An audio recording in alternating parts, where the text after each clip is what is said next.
In this episode, I had the pleasure of interviewing Gary Schoeniger. Gary is an international best-selling author. He is the author of Who Owns the Ice House and the Entrepreneurial Mindset Advantage. Gary has researched and interviewed hundreds of entrepreneurs throughout the years to gain their personal insights of their journey.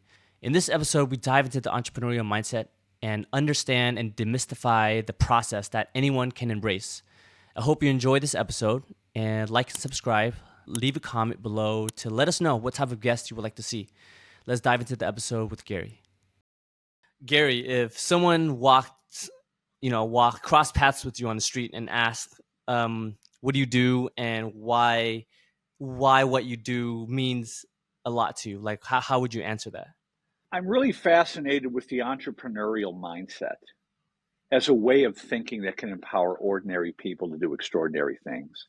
So I've been traveling around the world for more than 20 years, interviewing hundreds and hundreds of everyday entrepreneurs and looking at like the motivation research, the psychology, and like understanding why people think like this. What can we learn from these underdog entrepreneurs that we can apply to our own lives?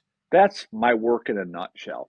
Where would you say, out of all possibilities in the world, like what inspired that idea of really focusing on underdogs into your line of work right now? Yeah, so I'm an underdog, right? I was a horrible student in school. And I never even really considered college. I just school to me was just torture.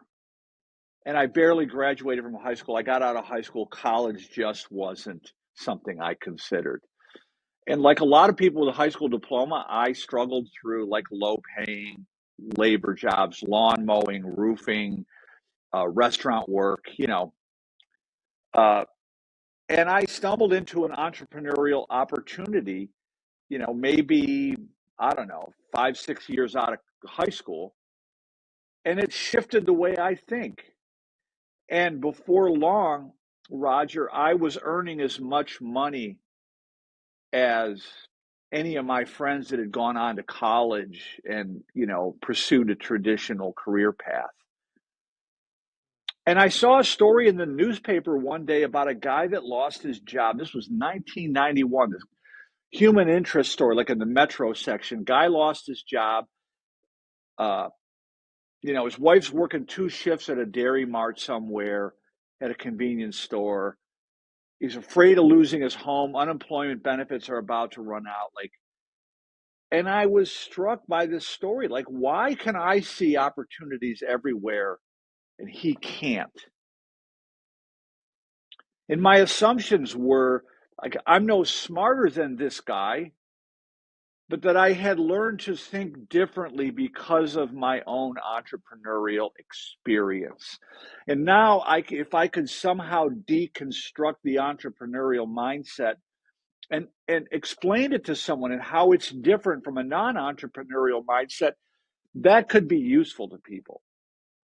And not just people that want to do a startup, but anyone who looking for a more meaningful and prosperous life. Like, a lot of people feel stuck.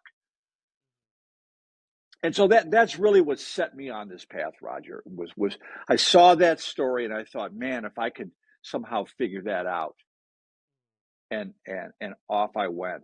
So just to understand the context of it, you said you came across an entrepreneurial opportunity. What was the opportunity exactly? Like, what did you do? I'll tell you what it was. And I actually put this in my new book. I was working in a sandwich shop.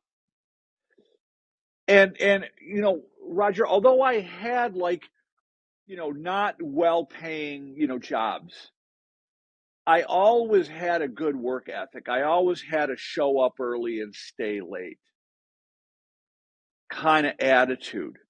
And I was working in this sandwich shop in downtown Cleveland, and these 2 guys came in one day after the lunch rush slowed down, and they came and sat at the lunch counter, and they called me over and they said, "Hey, we got this little sandwich shop.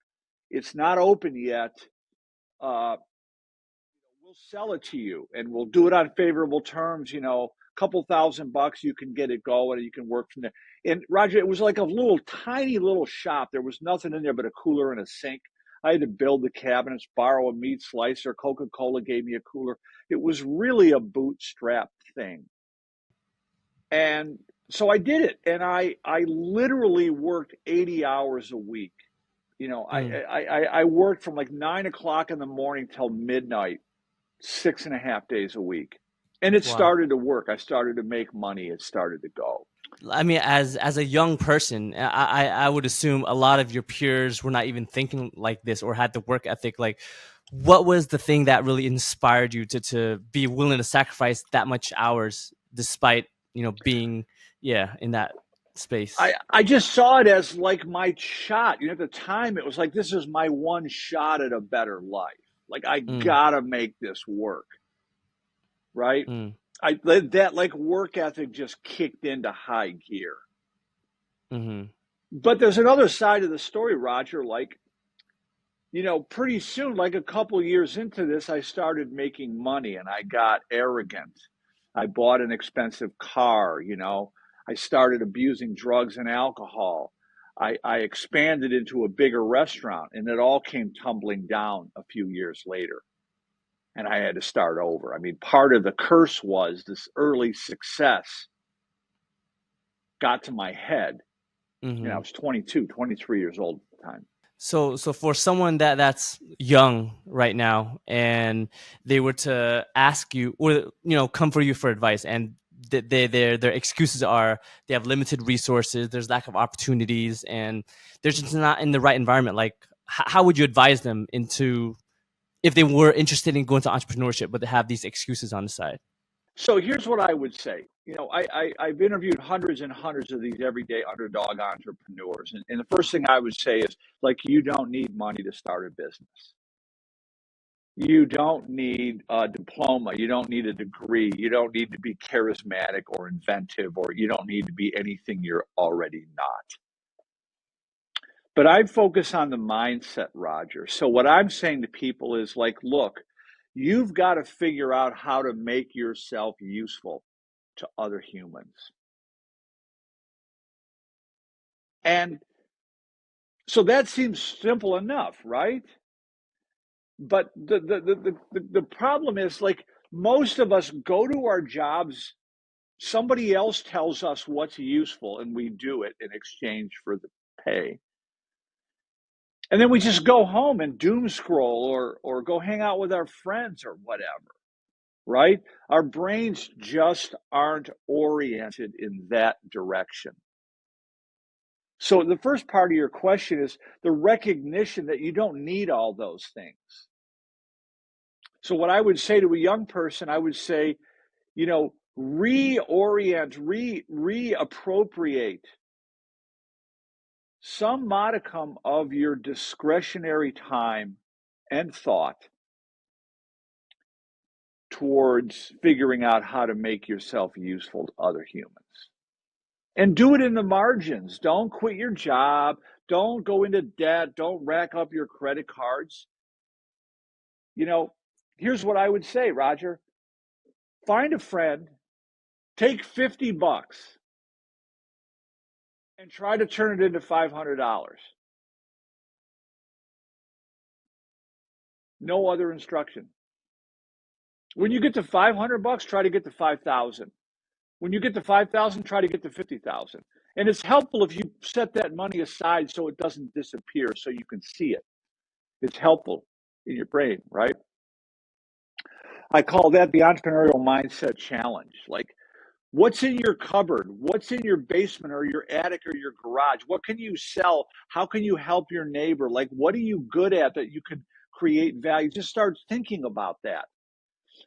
And what a typical entrepreneur does is just they micro experiment, try things on a small scale, and looking for something that connects. It's not about writing a business plan and going searching for money and quitting your job and going all in. That's a myth. And as far as like these type of approaches and hustles that you just mentioned, and especially with social media and the world constantly changing, and just want to refer to your book, The Entrepreneurial Mindset Advantage. You describe Mm-hmm. the hidden logic that drives successful entrepreneur, and how can someone, especially in an industry where change is constant, how would they develop the mindset to quickly adapt and pivot to market shifts without losing momentum? Right, right. It's a good question, Roger. So what I said in the book is that the managerial mindset is the other side of the coin, Mm, right? And a managerial mindset is focused on efficiency. It's a focus on growth, scaling, whatever you want to call it. And we need that. That's necessary. But the managerial mindset isn't very good at discovering the opportunity.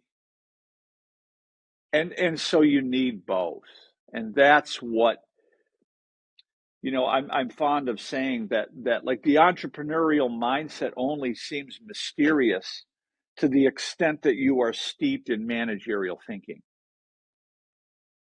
right? So the managerial mindset is appropriate in stable conditions, but it's maladaptive in the midst of change and dynamism and complexity.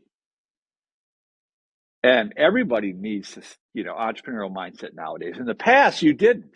You just did what you were told and you got rewarded for it. Somebody else dealt with all that. You know what I mean? right. So speaking of like the managerial side and scaling, if someone had a small team or limited capital approach to the challenge of scaling, like what would you say is the most effective way to prioritize opportunities that drive sustainable growth?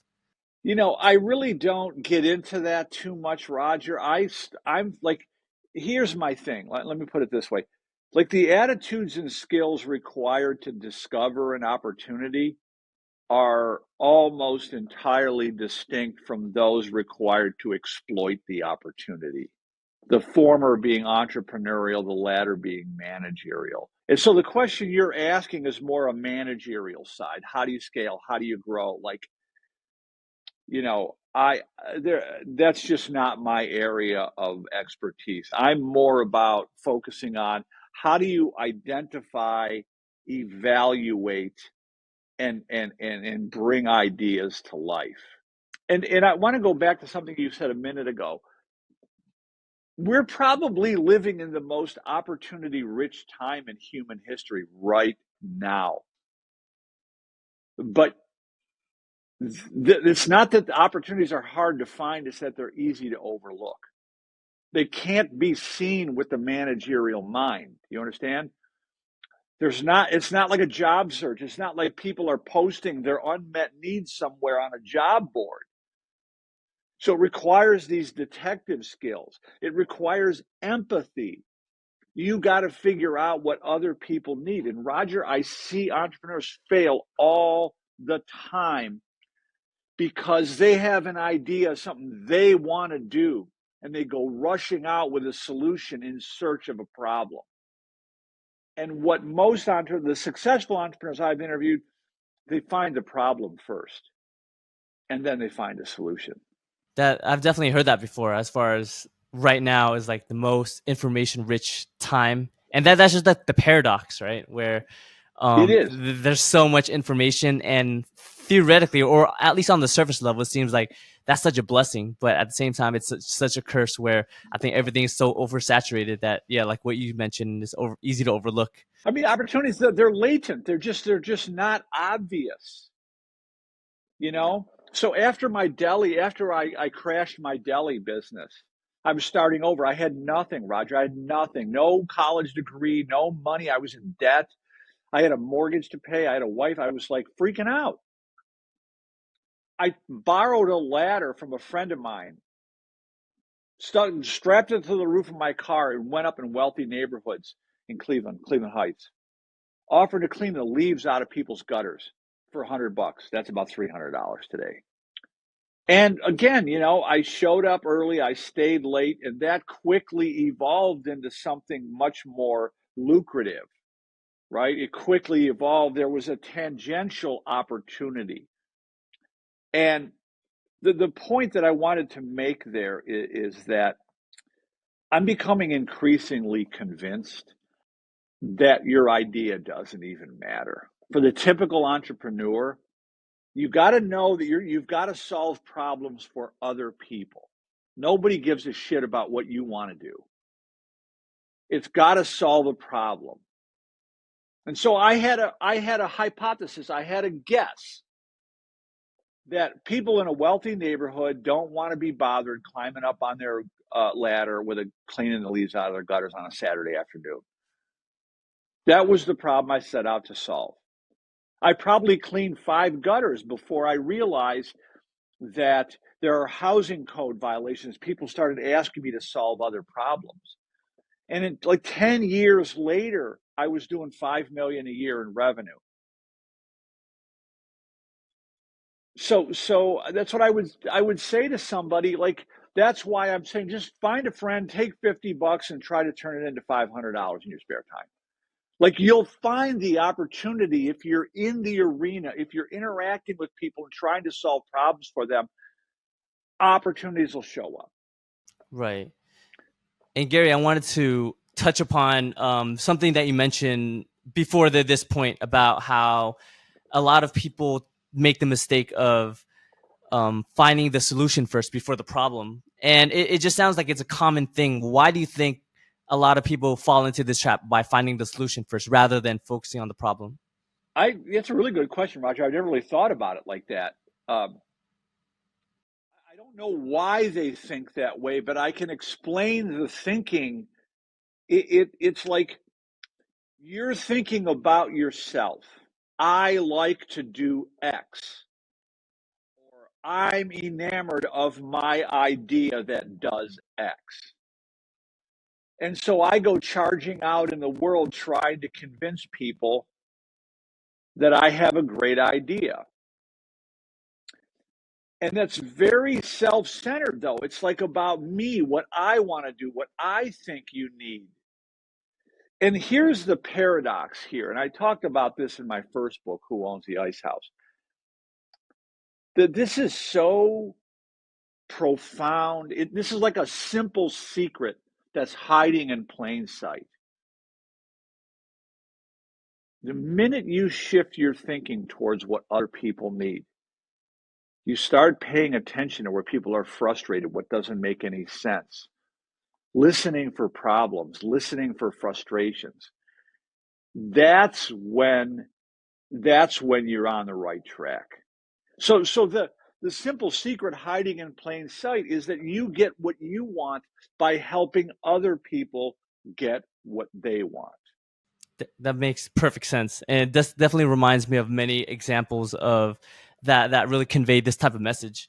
You know, for example, I think one of the first things that I remember is back then I used to have my own YouTube channel, and I used to do like a lot of creative projects. And I think one of my goals was to make money off the channel, but I didn't really focus on the data. So I think going back when I was more ignorant, for lack of a better term, I was more quote unquote self-centered, where I thought, what can I provide for the people? What I thought my idea was good.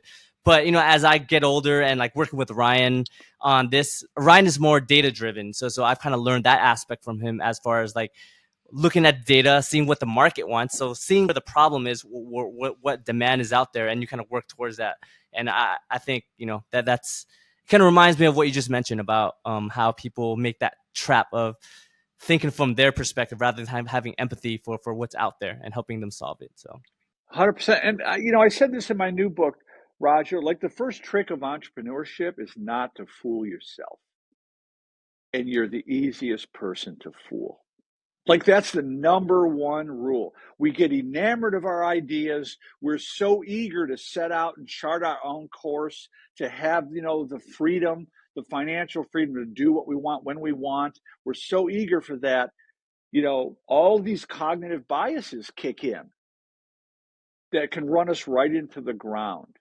And it's really counterintuitive. My first book, Who Owns the Ice House, which you can see over my shoulder here, I was interviewing an entrepreneur in Tulsa, Oklahoma, Clifton Talbert, and he was about 65. This is in 2008. And he's one of the founders of the Stairmaster exercise thing. And I asked him how he learned how to think like an entrepreneur. And he told me that he was born and raised in the Mississippi Delta in the United States, and he was picking cotton, and that's the way it was in the segregated South in the 1940s, 1950s. And he pulled this picture out of his shoebox. That's the picture of his Uncle Cleve. And his uncle owned the local ice house, and he worked for his uncle, and his uncle taught him how to think like an entrepreneur. They weren't even allowed in the bank, but he was the only guy in his town that had money in the bank. So it's kind of back to your excuses comment. Like, I think if you ask people, you want to start a business, you want to do your own thing, a lot of people would say yes. But a lot of them think you got to invent something, you need money, you need to be in financial risk. It's just not the way, Roger. It's just like start to reinvest your discretionary time trying to figure out how to make yourself useful. And I recommend doing it with a friend because it's easier to step out of your comfort zone when you got a buddy system, go knocking on doors, talking to strangers, trying stuff. But like, so people will say like, well, I want to start a business, but I don't have time. I don't have money. I don't have an idea. You don't need money. You need an hour a week. If you can give me an hour a week, you can do it. It's just exploring in the margins and de-risking the thing in the margins until you got something that works. Right. It seems like, self-limiting beliefs is one of the big problems and are often the barrier to growth. And if you were so now that we've identified one of the bigger problems, what would you say the solution is, as far as like what are some practical exercises or thought patterns that you've seen help entrepreneurs break free from these mental blocks? That's a great question, Roger. I would say, if you let me back up one step for a second. Like I have these conversations with aspiring entrepreneurs all the time. I want to start a business, but I don't have an idea. I don't have money on time on the basic superficial levels. And that's just a display of like they just don't understand the process. They misunderstood like what entrepreneurship's all about. You don't need the vast majority of entrepreneurs don't invent anything new. They do something that's already being done. They just execute it really well. They show up early. They stay late, right? So now I forgot the second half. I forgot the actual question you asked, Roger. Help me with Oh, that. no worries. So as far as the solution, what are some practical exercises or thought patterns? How to overcome the self-limiting beliefs. Yeah, and break free There, from the mental there's blocks and all. actually, there's four things. It's called guided mastery. And the first thing is like I would say exposure to relatable models. So once you see that people that are no smarter than you, no richer than you, once you see how ordinary entrepreneurs actually do it, that increases the belief that it's possible for you. That's one, the relatable social model, right? Number two is just get a small win. Just talk to a stranger. Go try to turn $5 into 50, 50 into 5. Just try things and get a little bit of traction, and you start to realize that it's happening, right? Third thing is find mentors. Like go hang out at entrepreneur events, support groups, talks, incubators, maker spaces. Go hang out with other entrepreneurs. Surround yourself. That's a super important thing. And the last thing I would say, Roger, is to realize that your mindset is a belief system that is perfectly designed to create the outcomes it's creating. So like, it's really just think about your own thinking. Like you've heard a lot of different people say this in a lot of different ways. Like the greatest awareness is that we are the source of our misery. But the way the brain works is like when things are going well, we take credit for it. Things are going poorly, we blame, right? And so if you can stop that process and realize if I think and act differently, I'll get different results. Yeah, those are good, practical exercises and advice to help people in the beginning stages. So let's take it a little bit further. So you've worked with many entrepreneurs that started from very humble beginnings, and I guess for entrepreneurs that are in the process, it's pretty inevitable that they're going to get stuck at some point. What mindset or approach differentiates them who overcame these adversities and made it through compared to people that are stuck? Like, how would you advise them and give them tangible stories that would kind of encourage them to be like, okay, I'm stuck right now. Like, it's possible to get out of this. Yeah, that's a good question. So, and the answer is pretty straightforward. It's like I've studied resilience, psychology of resilience, and that's really what you're talking about. It's the ability to keep getting back up after you've gotten knocked down, right? So on one hand, you got to learn from your errors. Like it's not about just doing the same thing over and over and over, expecting different results. I want to be clear on that. You take a minimally viable product and you go out in the world and you start interacting with people and you get the feedback from the customer, and that'll enable you to hone in on what they actually want and need. And you do that on a small scale. But now, so the real answer to your question is this. It's about the story you're telling yourself. And psychologists call this an optimistic versus a pessimistic explanatory style. So somebody who has a pessimistic explanatory style would say, like, oh, this always happens to me. This is permanent. This is global. There's nothing I can do about it. And an optimistic explanatory style is more like, I got to find a way. I got to try differently. I got to do something different. This is temporary. This is local. It's fixable. But our inner monologue, is so familiar to us, we're not even aware of it. I would recommend a book by Martin Seligman. I listened to it on Audible. It's called Learned Optimism. I probably listened to it 5 times. It's like, that's the most powerful thing you can do. And here's what I'll tell you, Roger. Having interviewed, 600 entrepreneurs all over the world, everyday underdog entrepreneurs who started with little or nothing. It comes down to something really straightforward. The people who keep trying, who are looking for answers, who take responsibility for their actions and learn from their mistakes, they eventually find the answer. The people who aren't looking for answers, the people who blame, the people who see themselves as helpless, don't. And so the simple answer is pay attention to the story you tell yourself. There's a great quote from the Buddha, like, our own thoughts unguarded can harm us more than our worst enemy. But once mastered, they can help you even more than your mother or your father. That's the answer to your question. It's a really important question. It's all mindset. And you mentioned that book, Learn Optimism. I personally haven't read it yet, but it does also remind me of another book that I've read. You ever heard of? I believe it's called The Growth Mindset by Carol Dweck.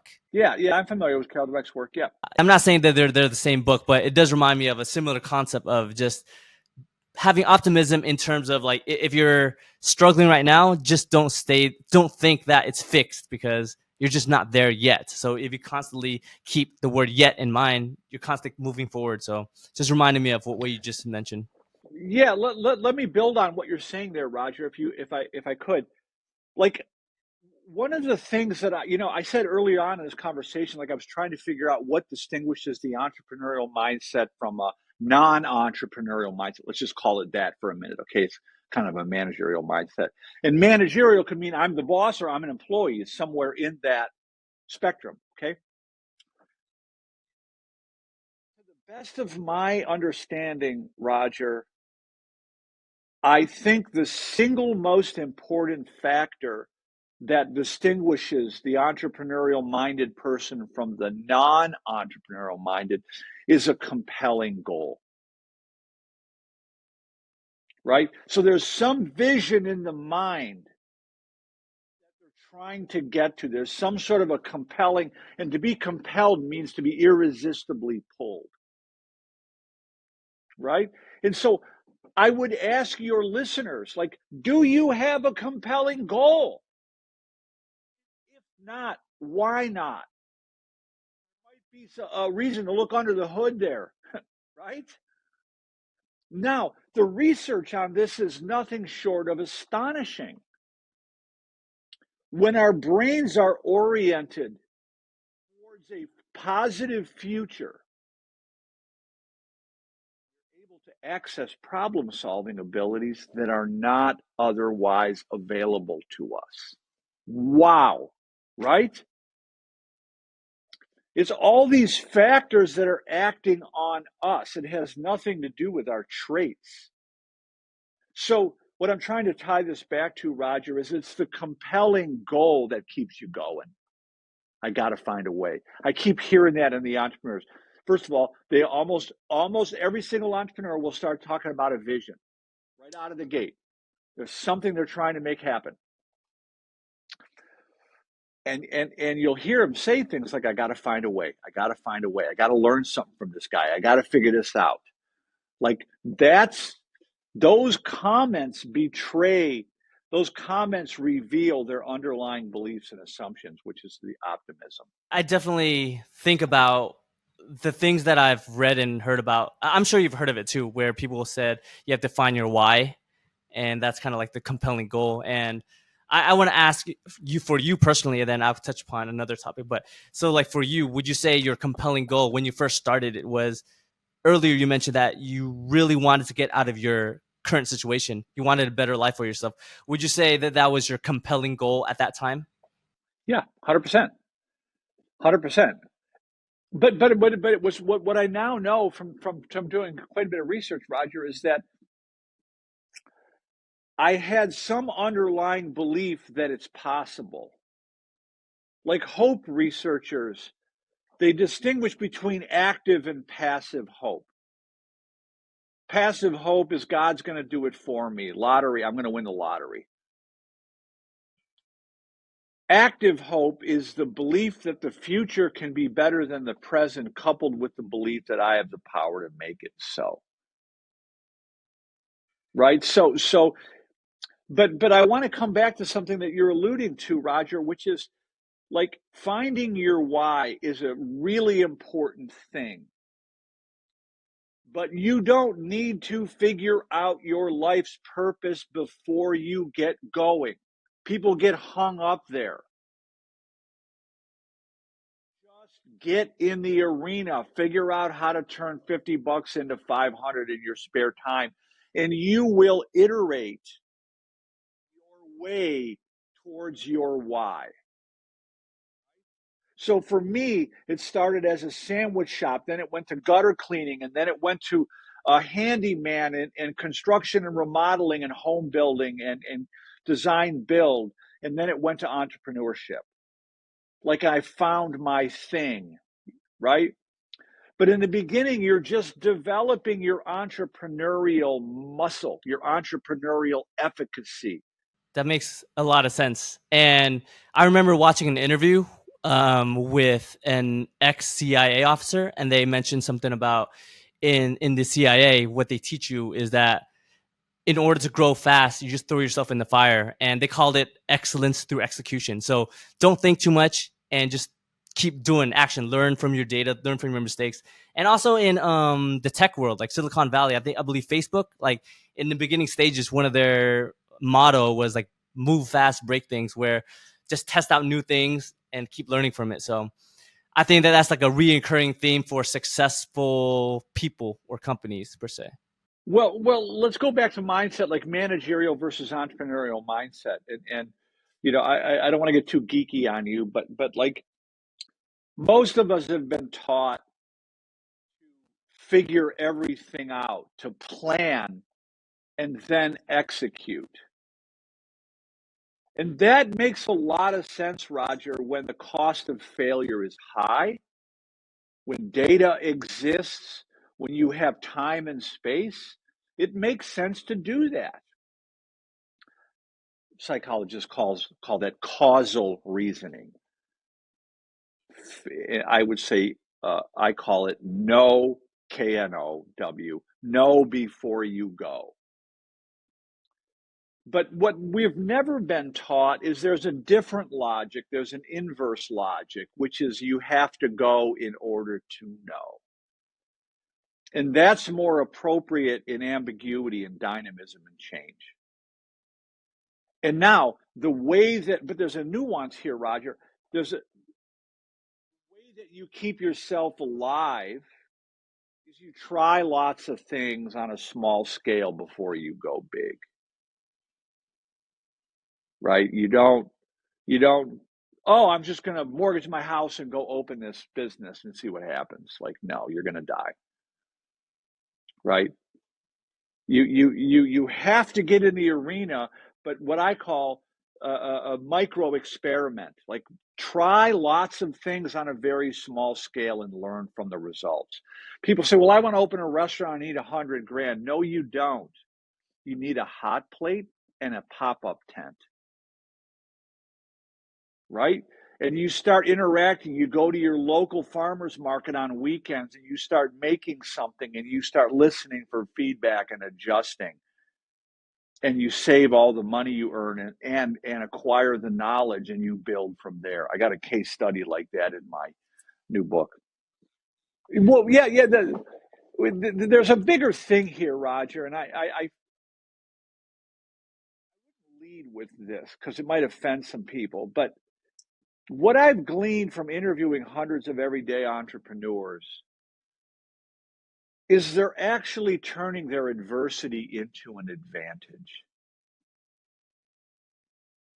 Because they don't have access to power and privilege and resources and academic credentials, it forces them to start where they are and use what they have. It forces them to engage in this micro experimenting process that enables them to identify opportunities that everyone else overlooks, right? Whereas if you have access to money, you're just going to adopt this build it and they will come mentality, which is suicide. It's gambling. It's nuts, right? So that what I'm saying to folks is that the lack of money actually helps you in the beginning. The lack of money forces you to start small and micro experiment. That's a key insight. I totally agree with you, and I feel like that's like an unconventional belief or perspective, just because people don't think too deeply into it. And I do believe that you have a lot of credibility because you've interviewed real people with real stories. And I remember watching these two celebrities that where they had a conversation in an interview, and they were talking about how like they their experience as parents, how they raised them in a very privileged environments, and because these two celebrities grew up poor in a rough neighborhood, and then they made it. So they were like, I forgot if they used the word regret, but they were like something they would change in terms of parenting, knowing what they know now is to not have them be in such a quote unquote sanitized environment. Basically, in other words, just lack of adversities, because adversities build character, and when you have everything that's given to you, is just kind of, it robs them out of like their human potential, I would say. I say this all the time, Roger. The trees need the wind. It's everywhere in nature. Without the adversity, without the challenge, without the struggle, you don't grow. It's necessary. And I hear what you. I have a chapter in the new book called "Raising Entrepreneurial Children," and it's about just what you just said about teaching your kid how to figure it out. And I'm sorry to say, like a lemonade stand won't do it. Because a lemonade stand is you're providing the formula. It's like that's great for teaching your kid how to run a franchise, but that's not teaching them how to be entrepreneurial. It's not teaching them how to discover opportunities. I interviewed this guy on my podcast. Uh, his name just went out of my head. He was like up in Maine or something, or Massachusetts, Camilo. And he had his daughter came home from school one day. She was like 8 or 9. And she said, like, Dad, I need like $75 to buy for this school project. And he was like, no, you got to figure out how to earn it. And she's like, well, how am I going to do that?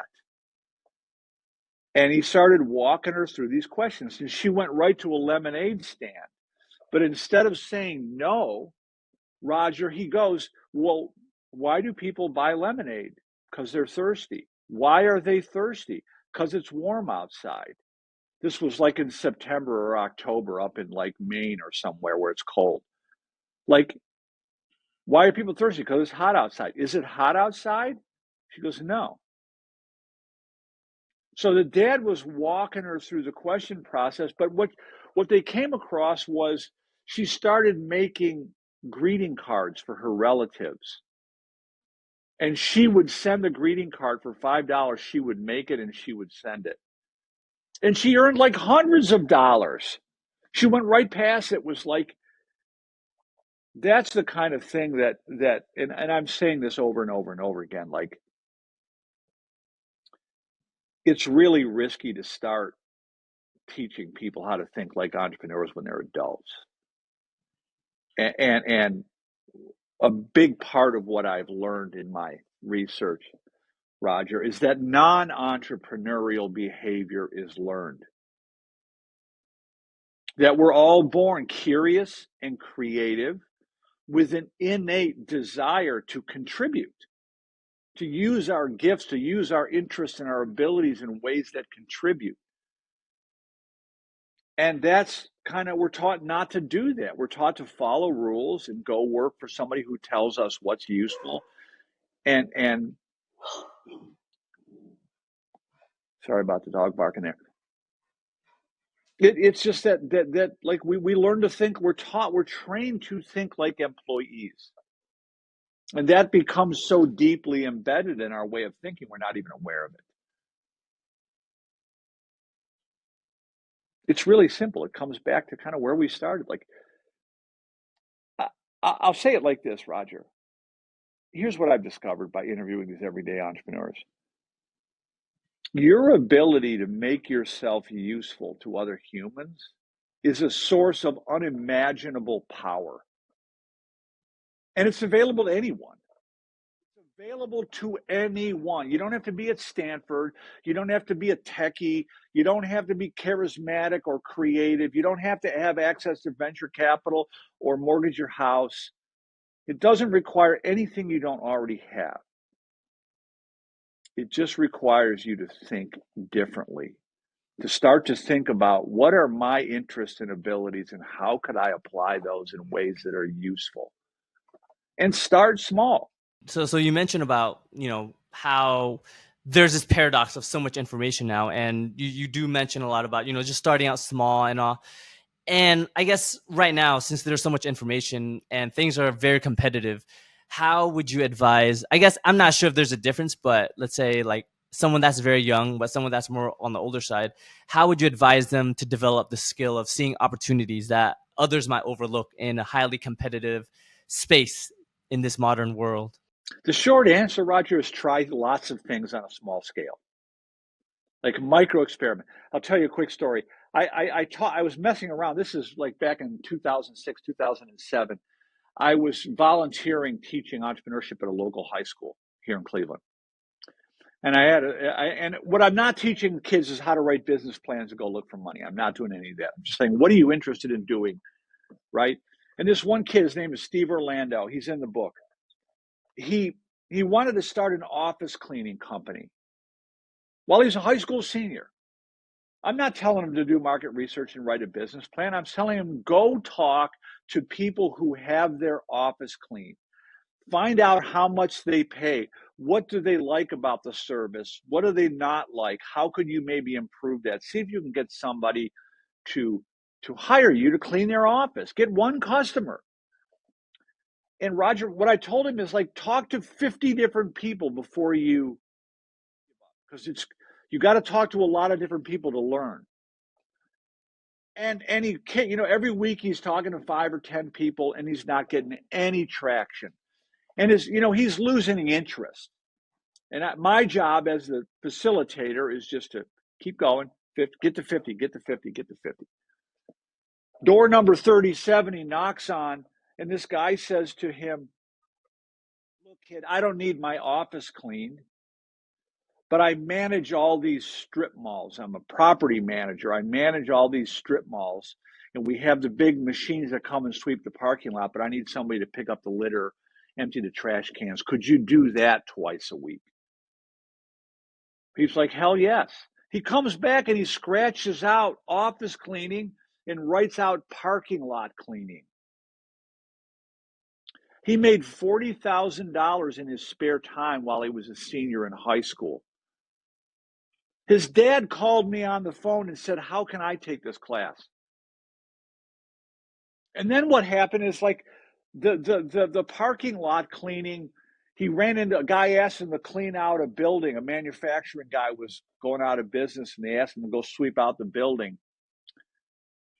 And the guy asked Steve, the guy was going out of business, asked Steve, like, "How much would you give me for this forklift?" Kid's like, now he's like 18 or 19. He's like, "I don't know, $500. The guy goes, "Okay, fine."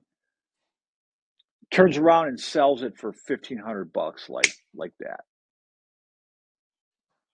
Then he gets his buddy and they each put $35 in a checking account and said to themselves, "I wonder if we could replicate this."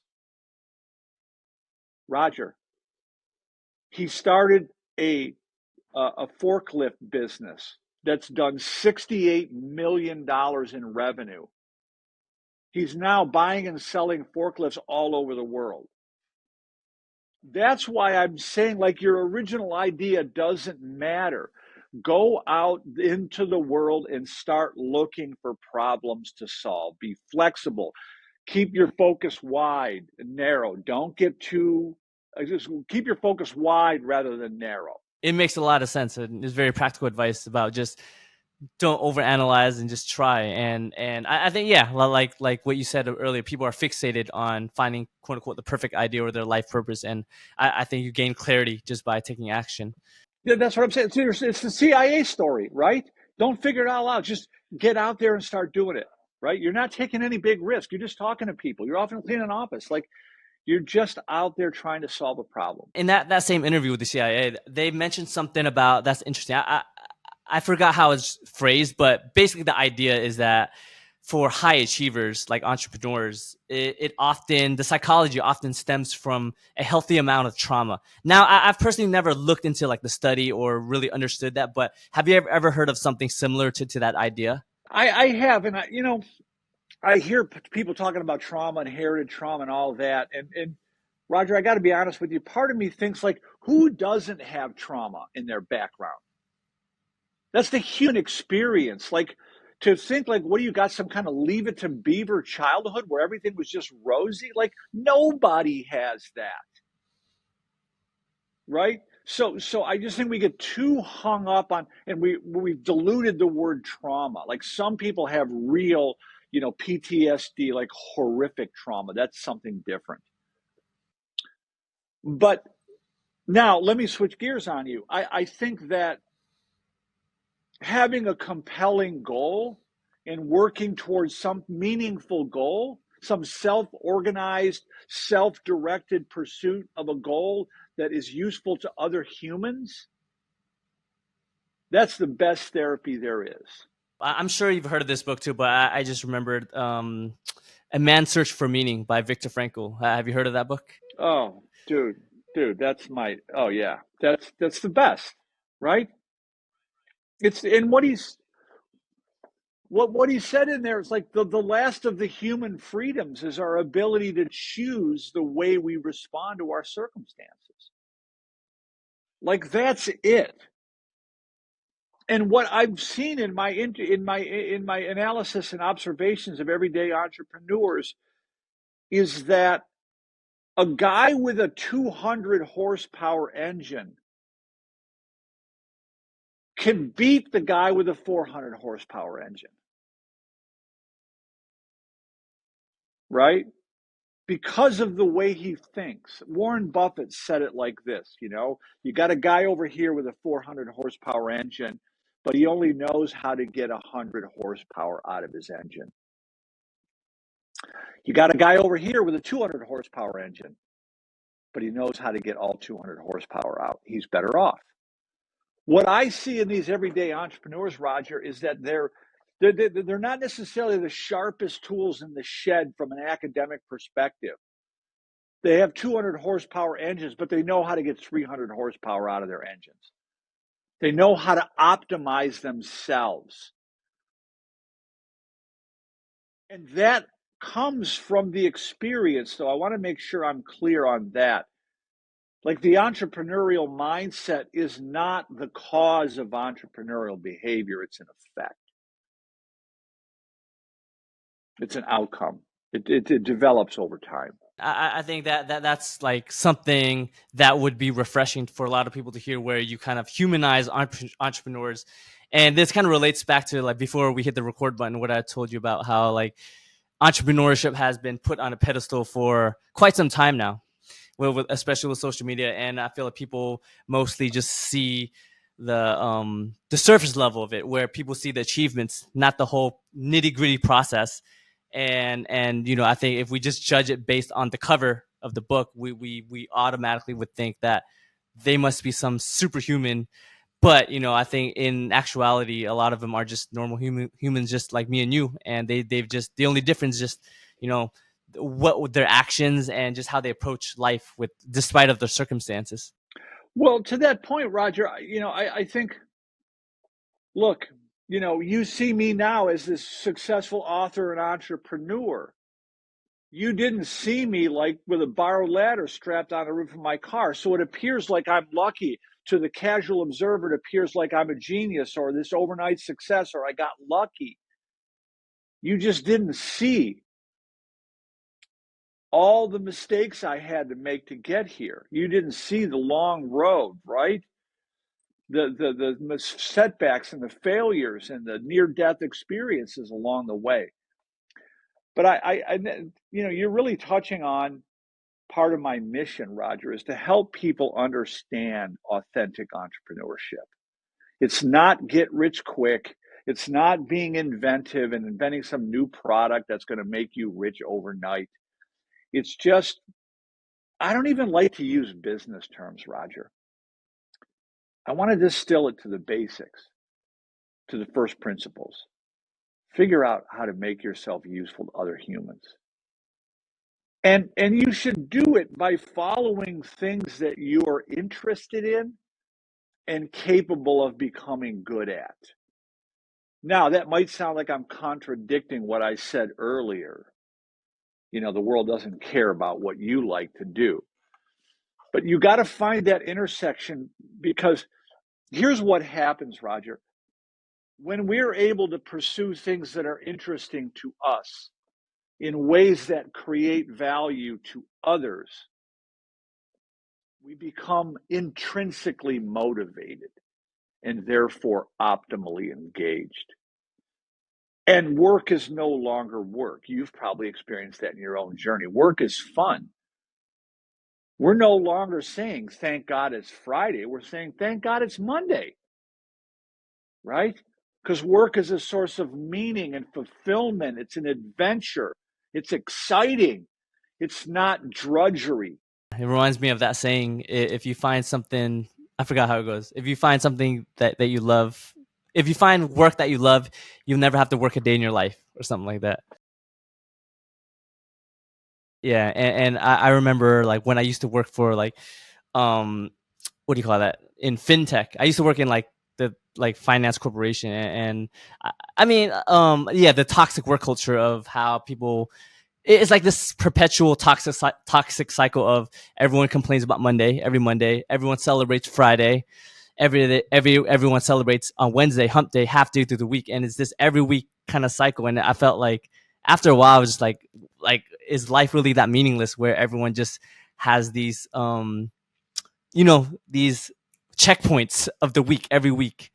And yeah, I feel like that's just, I mean, I'm not saying everyone should go to entrepreneurship, but yeah, it's just, people shouldn't have this mindset. But you can be entrepreneurial at your fintech job. Let me be clear about that. Like, you can adopt an entrepreneurial attitude where you go above and beyond.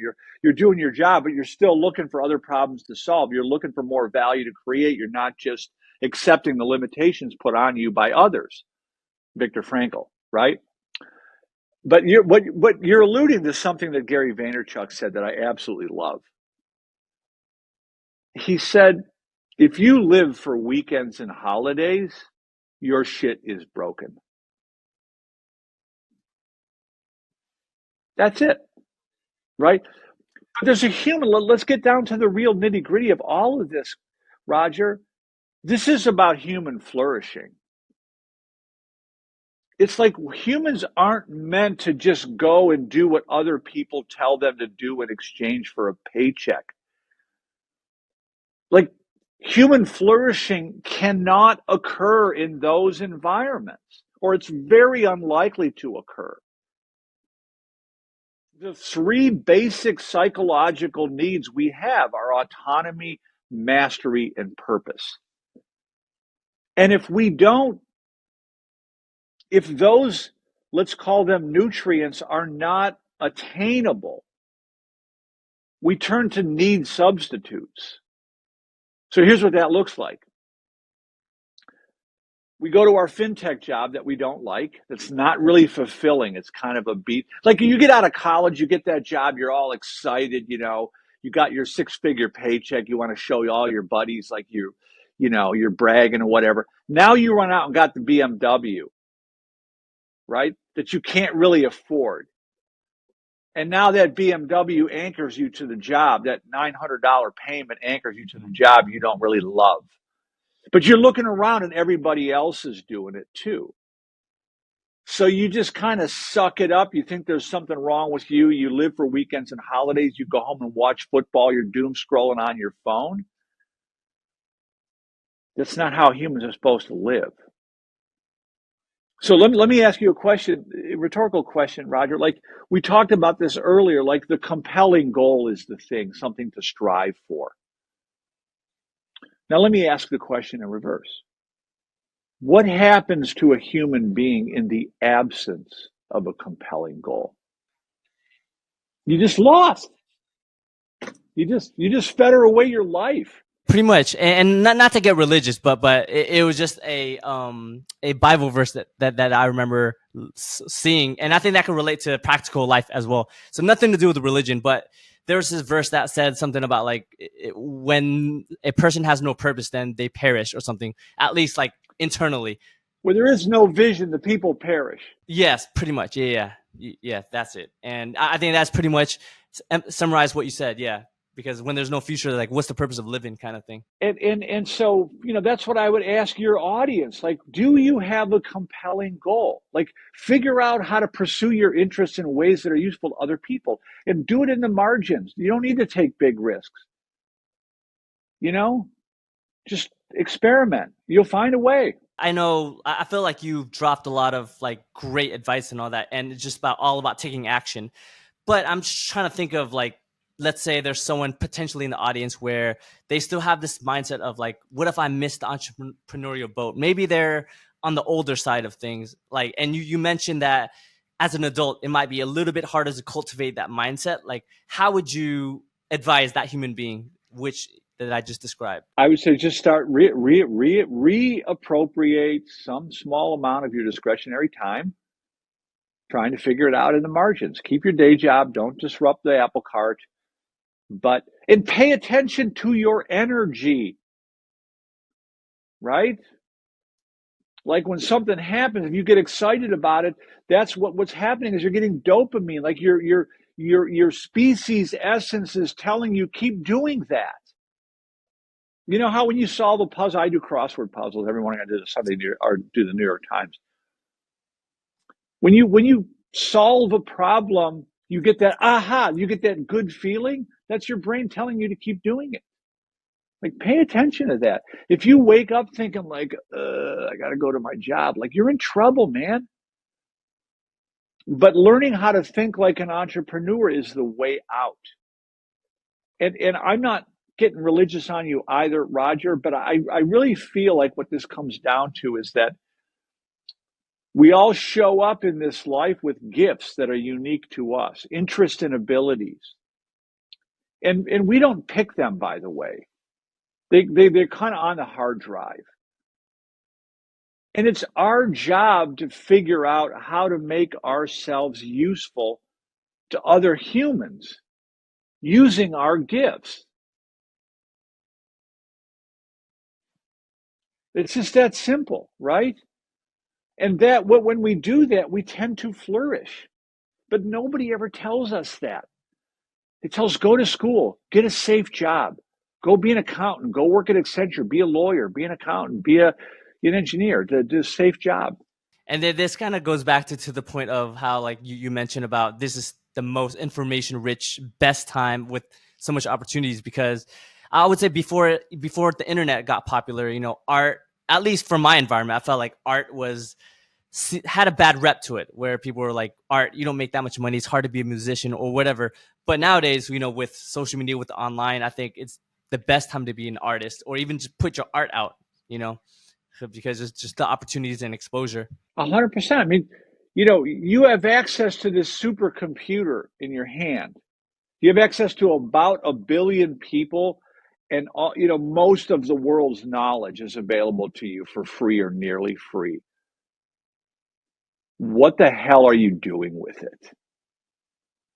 But that's a mindset thing. Do you see yourself as helpless? Roger, you're getting to this idea, right? Like, a lot of people, because of the way we're educated, because of this, the societal messages we receive, we get to be 30 or 40 years old and we come to assume, and I mean an unconscious assumption, that I am who I am and the world is the way it is, and there's nothing I can do about it.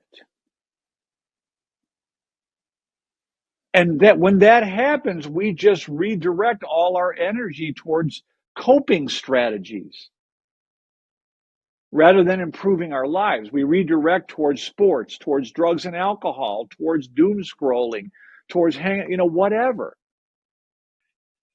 It's all mindset, Roger. It's mindset, mindset, mindset. I say this very often. 99% of my work is mindset, is 1% entrepreneurship.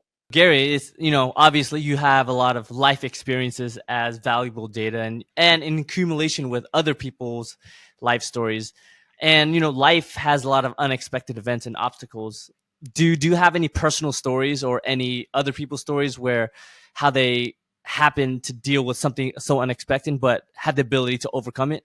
Yeah, I mean, early on in my own journey, when I started Eli, I started in 2007, but like early in the process, we got a really big customer, and they wire transferred like more than $500,000 into my bank account, like that, like one day, boom. Now there's like almost $600,000 in the account, and I thought, like, whoa, it was and I just started hiring all kinds of people and thought, like, we're off to the races. I'm going to be rich. We're going to get more clients like this. And like, I just hit the jackpot. Well, it turns out it was a false positive. I wasn't able to replicate that. I recovered. Obviously, I'm still here, but they're here's another way to think about this, Roger. Like, human beings are growth oriented, opportunity seeking organisms, right? We're all born with the desire and the capacity to become all that we can become. But at the same time, we're like stability seeking, uncertainty avoiding organisms at the same time.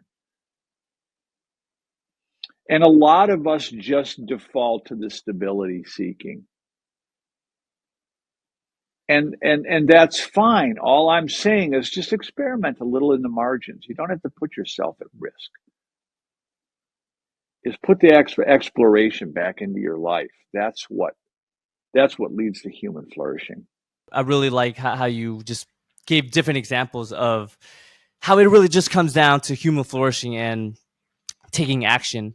And I feel like, yeah, like what we mentioned earlier, I feel like a lot of people just overanalyze stuff. And yeah, Gary, I feel like you gave a lot of value. Is there something like important that you want to leave with the audience as far as like this whole mindset with in entrepreneurship? Yeah, it's a question. I would ask your listeners, Roger, like what's preventing you from making yourself more useful to more humans? In my first book, Who Owns the Ice House? 8 Life Lessons from an Unlikely Entrepreneur. That was the result of a research project I did for Cisco, where I interviewed 200 entrepreneurs who started with little or nothing. And I told those, use one story of Clifton Talbert, but these 8 life lessons are these constant themes that kept coming up. So, and hopefully you could put a link to that book in the show notes. My new book, which is coming out on Tuesday, a week from today, is called The Entrepreneurial Mindset Advantage: The Hidden Logic That Unleashes Human Potential. It's really a deeper dive. I've continued to interview entrepreneurs, and I started looking at like the motivation research to understand why people think like this, how we can learn to develop this attitude in ourselves and in others. Other from that, is there anything that you would like to promote, or just any message you want to send out to the world? To me, it's just about, I'll use this quote. I just finished reading Maslow's book on the farther reaches of human nature. Unless you plan on being all that you can be, you will be unhappy all the days of your life. That's what entrepreneurship is about. Like, go out into the world, experiment, figure out how to use your gifts in ways that are useful to other humans, and you'll see how you start to flourish. That's really what it's about.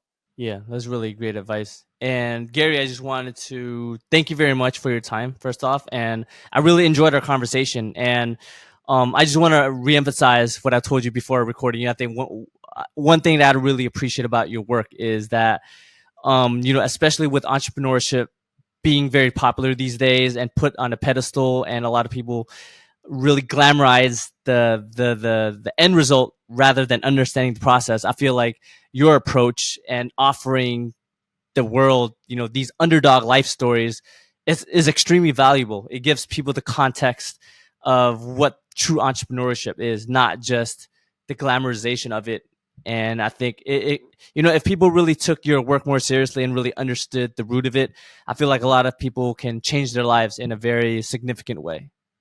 So yeah, thank you, Gary. Awesome. Thank you, Roger. I appreciate it.